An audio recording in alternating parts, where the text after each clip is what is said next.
for today's video, Euro Daang Hari 150. So ito guys ay nakatambay ng mga mahigit isang taon. At ang motor na ito ay gusto ipakondisyon ng owner kasi ito po ay pinagamit niya sa kanyang pamangkin. So ngayon guys, ito ay gastusan ng owner para ito ay mapatakbo at magamit uli. So ito, ang gagawin natin is dalhin natin siya sa area kung saan is malapit sa mga motor parts. Kasi mahirapan tayong ayusin ang motor na ito kapag malayo sa mga motor parts. Siyempre guys, kailangan natin i-konting retouch ang motor na ito. Papagandahin lang natin. At yung mga kalawang ay sipinturahan natin. So pero kailangan natin linisin ang kanyang karburador guys. Kasi ito matik to. Kapag nakatambay ay may sira ang kanyang karburador. So ito na guys, nadala na natin ang kanyang motor sa magandang lugar. At ito na ang ating hinala. Hindi ito nakamali sa kanyang karburador. So yan guys, grabe. Ito ang magiging resulta kapag nakatambay. So isa sa problema na to guys, nawala ang susi ng kanyang motor. So kailangan tanggalin natin ang kanyang takip, ng kanyang tangke at ang kanyang ignition switch para maduplicate natin. So walang mga butas din ang kanyang jets ng kanyang karburador, kaya kailangan natin pagtsagaan ang paglinis ng kanyang karburador guys, kasi hindi natin ito mapaandar ng matino kapag ang kanyang karburador ay ganito ka dumi. So you know, ang gasolina na ginamit ito ay unleaded kasi nakakulay green pa ang kanyang pagka panis ng kanyang gasolina. So at least guys, itong motor na ito ay makickstart pa siya. Ibig sabihin hindi siya nag-stock up, no? So mapaandar pa natin ito. So syempre guys, itong mga parts na ito, yung tangke, yung mga ulo, huhugasan natin yan. Tapos ang pinaka-priority natin linisin ay yung kanyang carburetor. So ito na guys, nalinis na natin ang kanyang bowl at ang kanyang floater. Hindi na natin yung malinis. Ang importante yung mga butas, yung G-tings na yan, yung dalawang butas na yan, is kailangan makita natin ang kanyang liwanag. Kapag hindi natin makita ang liwanag na yan, mahirapan tayong pandarin at makakuha ng tamang minor. Pero itong carburetor guys ay ito makuha ng isang linis lang. Tulad ito guys, itong jet na ito. So kailangan may butas yan sa gitna.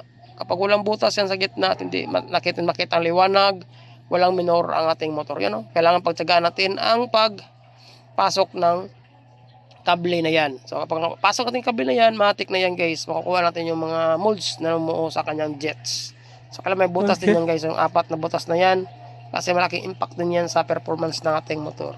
Kapag hindi natin nakuha ito ng unang linis guys, so kailangan natin pangalawang linis. Kapag ayaw talaga, makapalit na tayo ng bagong carburetor. Kasi mahirapan tayong pandarin kapag carburetor is mapasukan ng mga madumi. Yung dumi na yan guys, yan po ay gasolina na kapag na-standby, nakapanis, nagkaroon ng molds. So yun, medyo di natin makita ang butas nito, pero kailangan natin pagtsagaan ang paglinis o pagkuha natin sa dumi sa loob ng kanyang jets guys. Kasi kapag natin pinutasan yan, walang minor yan. So kapag aside sa walang minor, walang pwersa ang motor. Kung mayroong pwersa, pumapalya. So kailangan natin pagtsagaan yan guys, ang jets na yan. So yan, no, nagkukulay green pa. Ibig sabihin, gasolina yan na nakastandby na napapanis.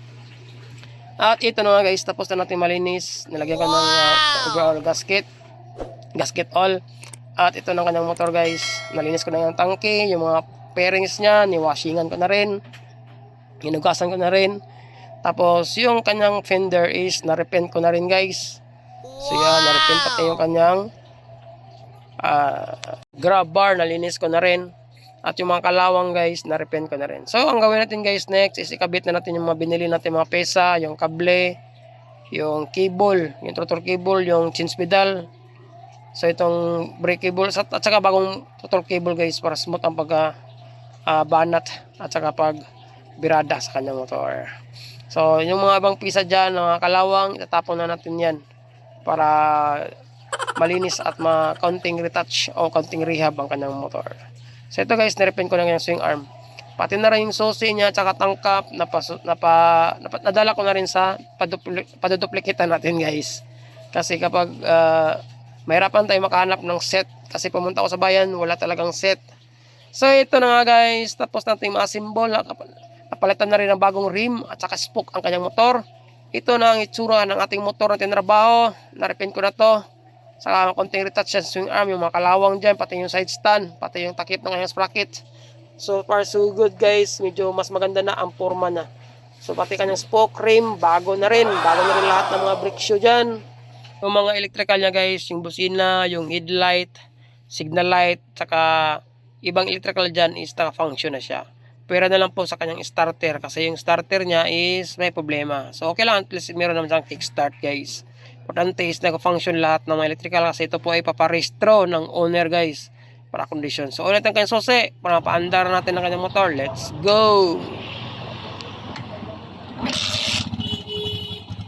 Yun no, andar agad.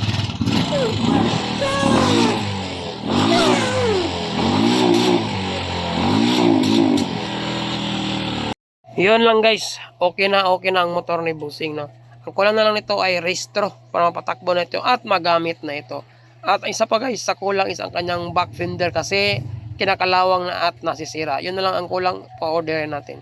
So far, functional naman lang ang electrical, yung signal light, saka busina.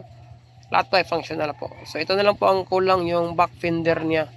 Para may lagyan natin ang kanyang plate number at maparestro natin ang kanyang motor. Okay.